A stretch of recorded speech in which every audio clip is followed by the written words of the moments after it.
Salut à tous, bienvenue chez l'Amadoué. Donc pour ceux qui ne savent pas, ça fait à peu près 1 an que j'ai les premiers lamas ici et quelques poules.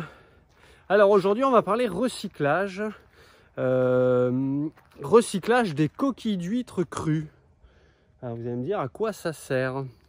Eh bien ça va servir aux poules tout simplement, pour assimiler du calcium et du magnésium, pour pouvoir faire des coquilles d'œufs bien solides, comme on leur demande de pondre.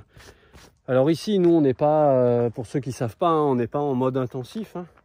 On ne leur demande pas 300 œufs par an. Hein. Mais c'est quand même bien de leur apporter tout ce qu'elles ont besoin, et notamment des coquilles d'huîtres crues. Alors voilà mon petit atelier du jour, parce qu'ici, il y a une plaque de goudron bien dur, et là, bien lisse. Plutôt que d'aller faire ça sur la terre qui est bien molle où ça va s'enfoncer, je vais rien casser. Django Phil est là. Donc voilà l'idée, hein, coquille d'huître crue, hein, pas cuite, parce que donc cuite ça va modifier, c'est comme les os ou tout un tas de choses, hein, quand c'est cuit, c'est plus du tout pareil. Donc voilà l'idée, voilà l'outil, hein, une bonne masse de je sais pas 3-4 kilos, quelque chose comme ça. Et donc l'idée c'est d'aller en faire voilà, de la petite poudre vraiment très fin quoi. Vous voyez c'est ce... Hop, je vous mets là. On fait une petite mise au point. Si ça veut bien.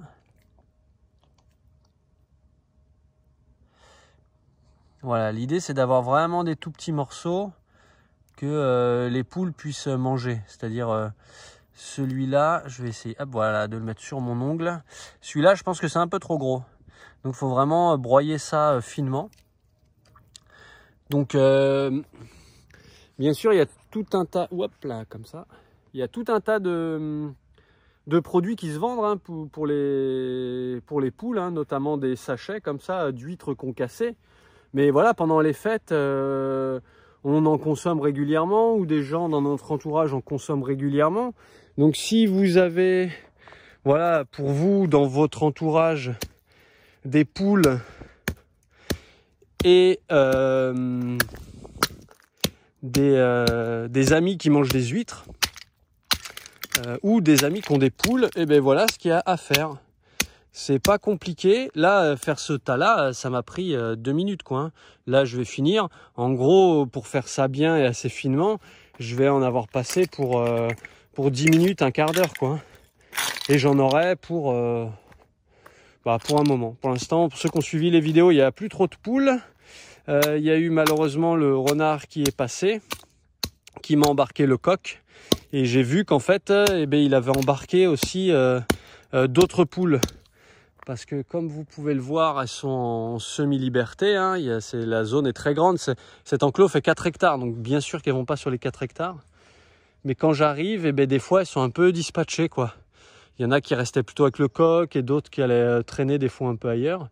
Et je ne me suis pas rendu compte. Mais avant que le coq se fasse attraper, donc avant-hier, le 24, là on est le 26 aujourd'hui, en fait, il manque d'autres poules, quoi. Donc c'est voilà. Bon, je partage, hein, comme je disais dans la vidéo précédemment, je partage avec la nature. Quand on est voilà très proche de la nature comme ça, c'est normal. Voilà, il y a des prédateurs, hein, c'est pas un souci. Plus il y a de prédateurs, plus l'environnement il est sain. Les prédateurs, c'est le dernier maillon de la chaîne. Donc s'il y a des prédateurs, ça veut dire qu'il y a beaucoup de proies, c'est-à-dire que l'environnement est sain. Donc ça après, voilà, je vais pas tout vous montrer, vous aurez vraiment compris le principe. Hein. Et ceux qui n'ont pas compris le principe, demandez-moi plus d'explications. Donc voilà, de la petite poudre, après je mettrai dans le seau, et après j'en mettrai un petit peu régulièrement aux poules, quoi, leur donner ça. Donc si j'avais eu un seau en métal, ça aurait pu servir de marteau pilon, quoi. Hein, et j'aurais pu broyer directement dedans. Mais je n'ai pas de seau en métal. Donc je fais ça, voilà, où je peux. Et ça, bien évidemment que les petites miettes qui vont rester, ça va servir aux autres animaux du coin. Bon, je vais venir quand même balayer un peu, hein, mais je vais pas tout laisser ça comme ça, je vais en ramasser le maximum. Mais ce qui va rester, ce sera, oui, un déchet, mais un déchet assimilable. Parce que oui, dès qu'on jette une coquille d'œuf, dès qu'on jette de la pelure d'un fruit, de quelque chose comme ça dans la nature, c'est un déchet, on l'a jeté quoi. Hein. Mais il y a des déchets qui vont être assimilables, donc biodégradables, assimilables donc par l'environnement ou par les animaux qui vont composer l'environnement. Mais voilà, on essaie d'en laisser le moins possible. Et voilà, si vous avez des déchets justement de fruits, de légumes, c'est bien de le mettre par exemple au pied d'un arbre et de le recouvrir d'un petit peu de feuilles ou d'humus. Ce sera bien mieux que de le laisser à l'air libre, quoi. Bon voilà, donc pour ceux qui auraient des choses à recycler. Donc ici on récupère plusieurs choses là en ce moment. Il faut que je fasse une petite pancarte. On va récupérer les sapins de Noël comme l'année dernière. Donc pareil, sapins de Noël non traités. Parce que des fois il y a des genres de lacs qui sont mises dessus pour éviter que les épines tombent.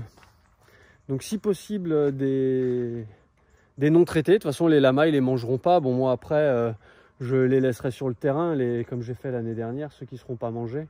C'est pas très grave, ça va réalimenter quand même la biomasse, enfin la végétation ici.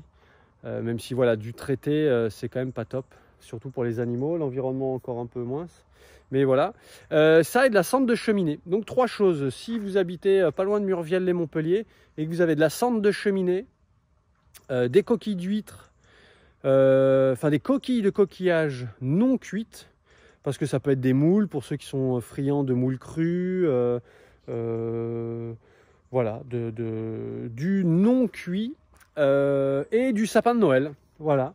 Et bien vous pouvez les déposer ici, voilà, dans cette zone, ici ou là, avec les sapins de Noël directement au sol. Et si vous avez de la cendre de cheminée ou voilà, des coquilles, et dans un sachet plastique que vous accrochez par exemple sur les petits pics là-haut, ou vous posez au sol, ce sera avec volontiers qu'on les utilisera, parce que la cendre de cheminée va servir à déparasiter les lamas, comme pour la terre de diatomée en fait.